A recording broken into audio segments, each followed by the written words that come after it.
Kraai, and today I'd like to talk about knight endgames.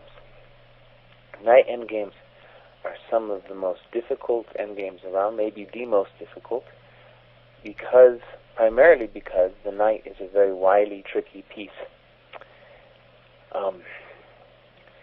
The next reason they're really complicated is that it's actually very difficult to find a way to draw if you are the side with less material. And one of the reasons I wanted to do this endgame was that it's very hard to understand this endgame if you're coming to this endgame from a perspective of not having actually listened or studied with a high-level player. And what I mean by that is that if you look at knight endgames in a book, they'll usually give you a lot of variations. But what we can do on chess lectures, we can talk about things and try to give a more general overview of the picture. And a lot of kinds of chess positions, I think talking about a position is much more helpful than a bunch of variations. So, the first rule that I'm going to drill into this lecture again and again is what we can call Botvinnik's rule. And that is, you just take away the knights, like say in this position, we just take away the knight on e4 and the knight on c6. If you take those away and the endgame is a one king and pawn endgame, then the endgame will also be one with knights on the board. Okay? Now, this is actually a very deep statement, a very hard statement to understand. So I'm going to be talking about this example plus two other ones, and we'll try to understand how that is, why that is. Now, this first position, I'm not actually going to analyze too much at all. But what I would suggest is you take a position like this and use it as a training example with a partner. Now, if you apply Botvinnik's rule to this position, what I think you'll find is you can put the knights just about anywhere in the vicinity of the pawns, and the kings just about anywhere in the vicinity of the pawns, and it will always be one for white. Okay. This is kind of a hard thing to understand because I think a lot of players would have the intuition that, well, shouldn't it be a draw? Because if black exchanges some pawns, he can always sacrifice his knight for some or one of white's pawns and achieve a drawing position. But in fact, that's not the case. And in the next two examples, I'll try to make clear why that is so. Okay? Okay, so the following position is taken from the game Yusupov against Voigt, 1993 in Altensteig. And it's black to move. And if you want to, you could hit the pause button and try to see what black should do and what the result should be. Okay, this position I find very instructive. If we look at what's going on, the knight on g5 looks like it has the f6 pawn very strongly blockaded. And even though the black king is out of it, the knight on c3 really hasn't yet to make himself felt in any kind of significant way. So it turns out in this position, black can find kind of a miracle draw, but that's usually not what happens in a practical game. And let's look at what happened in the game. Black made a very sensible maneuver here, very intuitively logical, but it's going to lose. And the point is going to be really that even with one pawn left, where you would think that black should always be able to draw comfortably, because it would seem he could always sacrifice his knight for the pawn, that in fact, even in that kind of position, it's going to turn out that it's going to be very difficult, if not impossible, for black to draw most of these positions. And that should make Botvinnik's rule very clear, that, again, if it's one as a king and pawn endgame, it's going to be one as a knight endgame. So let's take a look at what black did. Black, I thought, played very sensibly. He tried to get his knight into a more active location on e5. And here Yusupov did something very interesting. You just push the knight away, and then king d6, very nice move, shouldering the black king. And so what this demonstrates really is that Yusupov is not in a hurry to push this pawn on f6. He's realizing that this is a technically won endgame as it is, and all we have to do is deny black counterplay. So the game continued, knight d8, knight d5 check, king d7, king d7.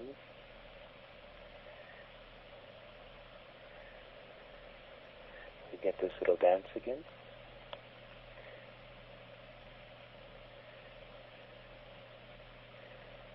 Knight f4, and we'll see why that's important in a moment. So the point is that now, after a move like knight g5, we have knight e6, and black is in real trouble. Notice that coming back to defend the f8 square isn't going to help either.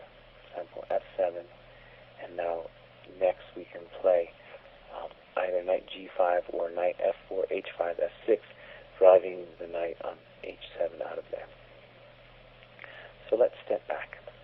So in this position, really what black had to realize is that the only way he's going to make a draw is to activate his king before white's knight on c3 can become a potent piece.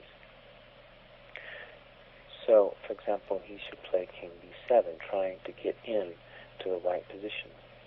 And now, if white responds king d7, black can just go back, king b6, and again he's threatening to come in via king c5. So the only real chance would be to play something like king e7. And the point is now black can play king c6, and after knight e4, black can get kind of a miracle draw here with knight f3. The point is, if f7, then knight e5, f8, knight g6, drawing. And that really can't be stopped, because if king e6, then again black can play knight d4, and there's going to be no way to really stop the knight from being a potent force. For example, something like this, knight d4, f7, and we can just play king d7, because again, if f8 queen, then knight e6, winning the queen back.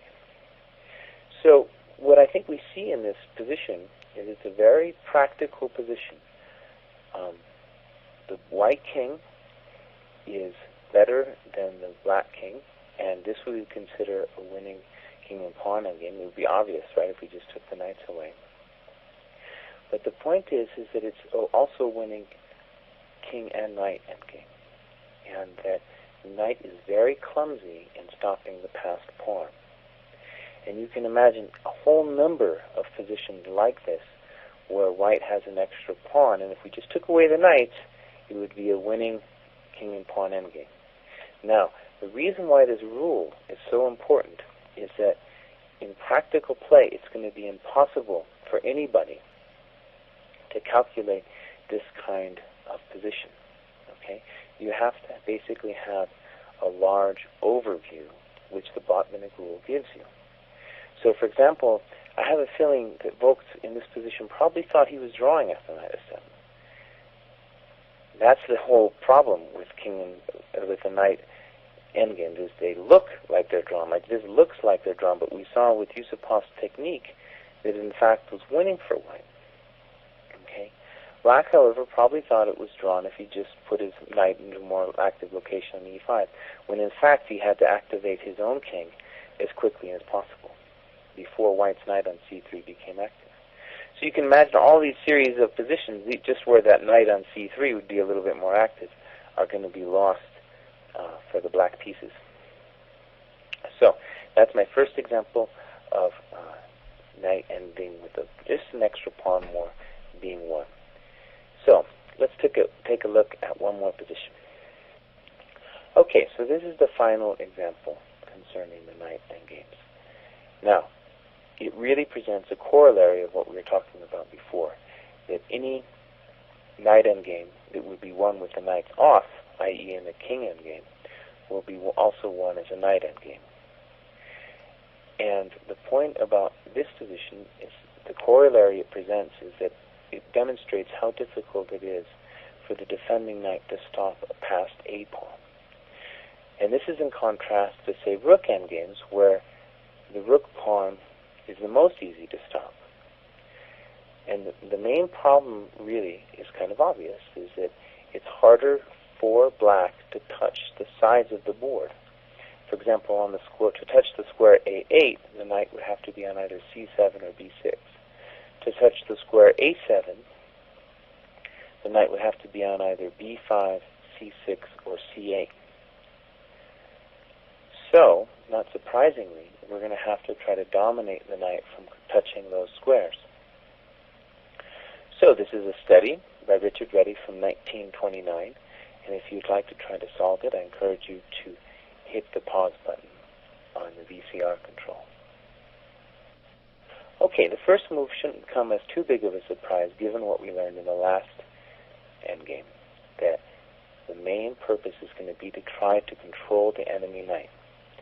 So white's first move is king A7, and his major threat is to go to B6. If he gets to B6, he'll be in a state of domination over the knight, who won't be able to come to C6. In my prior lecture on knight endgames, I called this the tsuji of the knight. So black has to stop that. He must play king B5. After king B5, however, we see something very instructive by white. White can now play knight B4. The point is that this initiates what's called a deflective knight sacrifice, which is very critical in these kinds of positions. For example, if the king now takes the knight, now king B6, and we don't really need the knight. What this demonstrates is that this pawn on A6 is so strong against a knight. He can't stop the pawn from coming to A8. B6 versus the knight, king on B6 versus the knight on D8 is the tsuji we're looking for. So king A5, now king B8.